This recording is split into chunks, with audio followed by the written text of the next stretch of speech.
Hello, I'm Dennis Michael Lynch, and I thank you for joining me this evening. Do you miss the good old days like I do? That's the question we address in the DML report. Yesterday, I attended a Donald Trump rally on Long Island. It was held in the same area where I grew up as a kid. I grew up in a town that truly represented what America used to be. Our town was filled with modest homes on 60 by 100 plots. We mowed our own lawns and painted our picket fences white. We hung American flags from the porch. It was a place where neighbors borrowed milk and sugar from each other. We kept our doors unlocked at all times. We prayed at the same church on Sunday. Our parents' cars were American-made: Chevys, Fords, station wagons, and Pintos. Remember them? Teenagers worked part-time jobs after school because our parents said work builds character. And they were right. We delivered newspapers, cut lawns, and mopped floors. We did the jobs Americans are proud to do. Back in those days, parents didn't buy their kids a car. Your first drive came from saving your money. And that's why you washed and waxed it every weekend yourself. It meant something to you. Our parents were humble. Moms didn't wear tons of makeup. They didn't need to. They were naturally beautiful. Our dads were real men, many of them Vietnam vets, but all of them hard workers.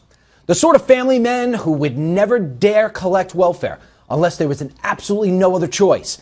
And no other choice meant you couldn't find or you couldn't work a fourth job because you got physically hurt somehow. Our parents believed in arriving to work early and staying late. They jumped at the chance of overtime. They were construction workers and secretaries, cops, firemen. Some of them worked at the facility where Donald Trump held his rally yesterday, a place called Grumman.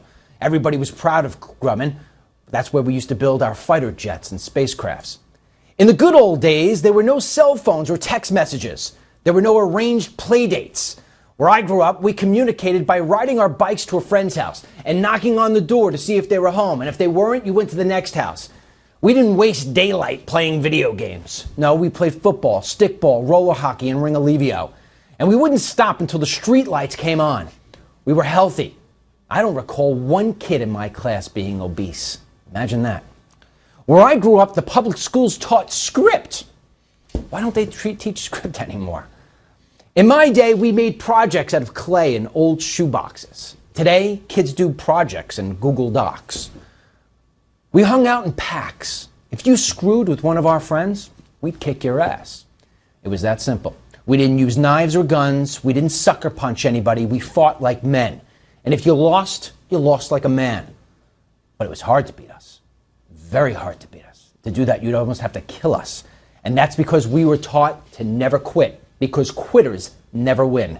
And American kids used to be addicted to winning. Today, they're addicted to heroin. I often tell my kids about the good old days. I tell them about my old town, a place with small shops where shopkeepers knew your first name. And if you were short a couple of bucks for a slice of pizza, not to worry. They'd extend your credit just based on your handshake. You paid it back when you had the chance. I tell my children about the good old days when kids respected their elders and teachers. They never talked back to their parents unless they wanted the back of the hand. And we didn't dare disrespect the police. But those days are gone. And sadly, my town is too.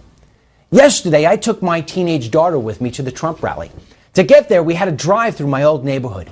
Sadly, it represents the new America, a place where illegal aliens and Middle Easterners have basically taken over. We drove down Main Street and saw the store signs written in Spanish, or should I say Espanol. The eateries serving some sort of kebabs we didn't even know how to pronounce. Maybe that's because I don't know how to read Arabic.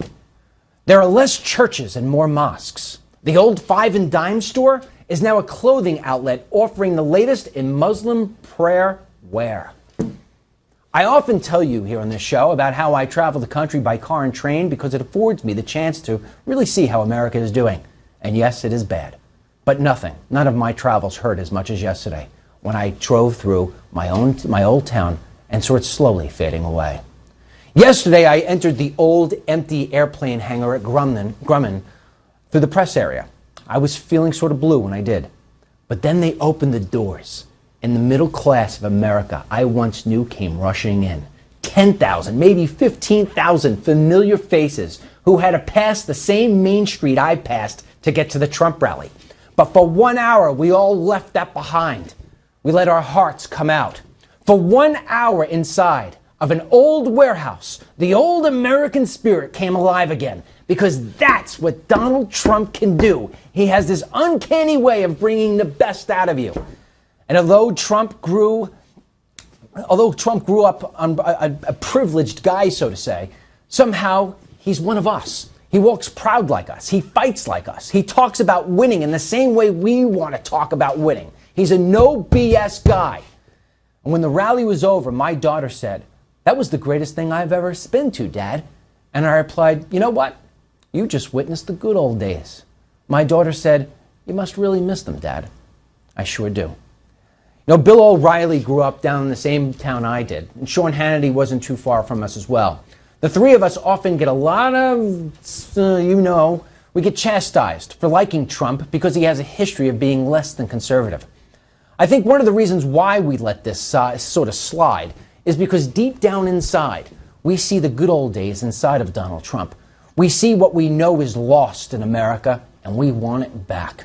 And I'll admit, Trump isn't perfect. He doesn't have all the right answers all the time, but then again, neither did our parents.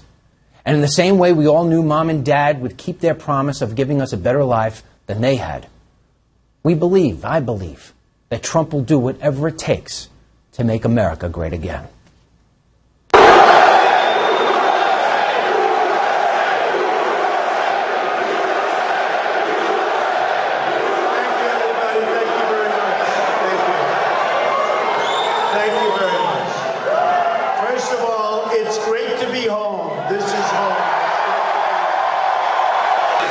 We love New York, and we are all together going to make America great